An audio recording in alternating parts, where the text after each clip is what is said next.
بسم اللہ الرحمن الرحیم۔ السلام علیکم۔ پودے زمین کا حسن ہوتے ہیں اور قدرتی ثمرات کے حامل ہوتے ہیں، لیکن ان میں لاتعداد ایسے بھی ہوتے ہیں کہ جن کے متعلق آگہی نہ ہونے کے سبب اب تک انسان مکمل فوائد، افادیت اور اہمیت سے مستفید ہونے سے قاصر ہے۔ جہاں پھولوں پھلوں سے مزین پودوں پر تتلیاں اور حشرات الارض منڈلاتے ہیں اور انسان بھی متوجہ ہوتے ہیں، اس کے برعکس کچھ پودے زہریلے ہونے کی وجہ سے انسان، جانور سب دور اس سے رہتے ہیں۔ انہی زہریلے پودوں میں ایک پودا اک ہے۔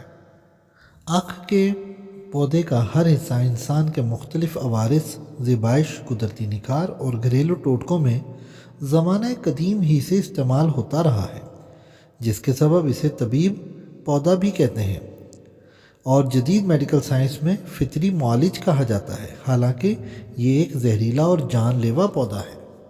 بظاہر اس کا کوئی مصرف سمجھ نہیں آتا، لیکن یہ خودرو پودا اپنے اندر ان گنت خواص رکھتا ہے۔ اک کی چھال کو امراض جلد، آنتوں کے کیڑے، کھانسی وغیرہ میں استعمال کرتے ہیں۔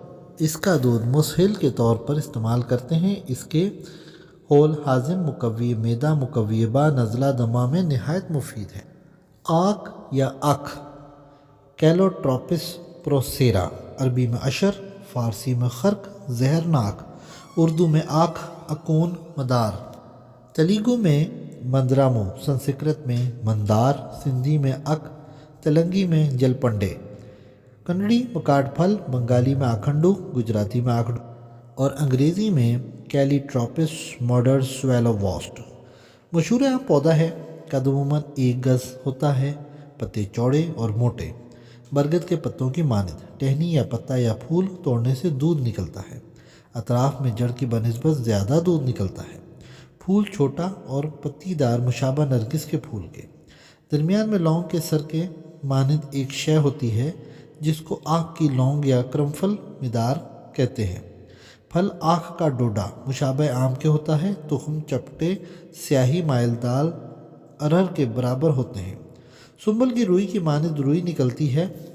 بعض آک کے درختوں پر ایک قسم کی رطوبت منجمد ہو جاتی ہے جس کو سمنہ اشر، آک کا گوند، یا سکر الاشر، آک کی شکر کہتے ہیں۔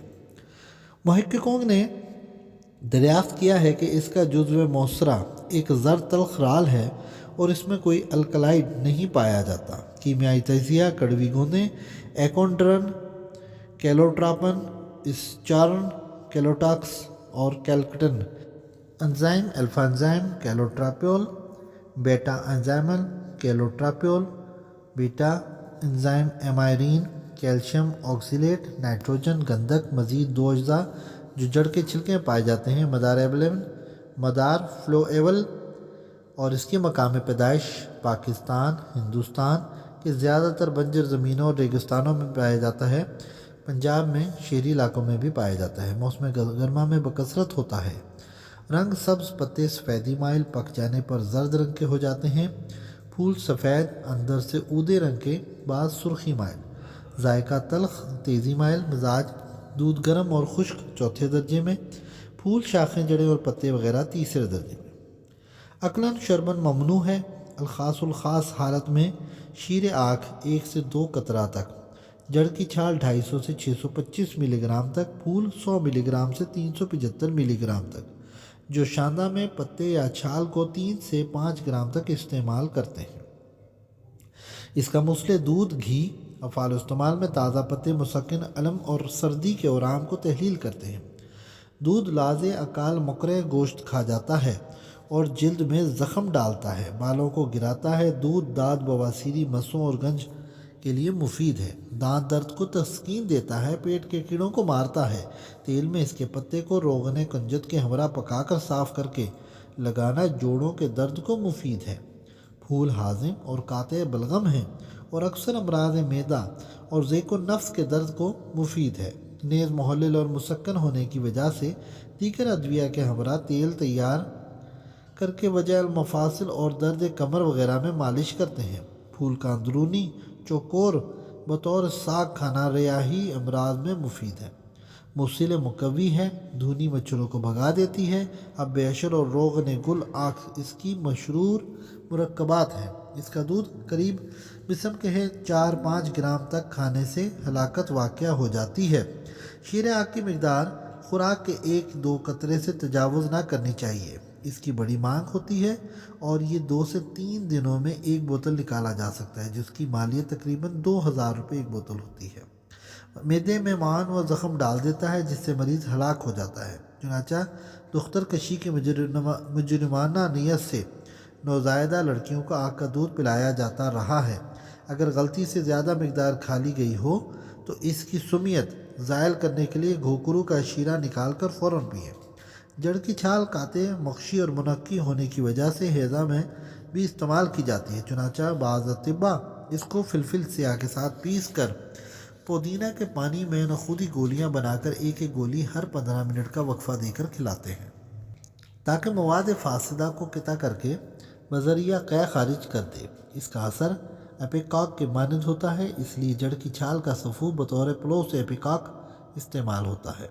آنکھ کا نمک قاطع اور منفس ہونے کی وجہ سے ضیق النفس اور کھانسی میں استعمال کیا جاتا ہے۔ اس کو بنانے کی ترکیب یہ ہے کہ پودے کو جڑ سمیت اکھیڑ کر راکھ بنا لیں اور اس کو پانی میں گھول کر گھنٹہ گھنٹہ کے وقفے سے ہلاتے رہیں۔ بعد پانی نتھار کر لوہے کی کڑھائی میں اس قدر پکائیں کہ تمام پانی جل کر نمک رہ جائے۔ یہ نمک 125 ملی گرام پان میں رکھ کر استعمال کرائیں۔ محلل اورام ہے، جس کی وجہ سے ارکان صدی، پتا کی پتھری، نفخ گردہ اور گردوں میں رکاوٹ کو تحلیل کرتا ہے۔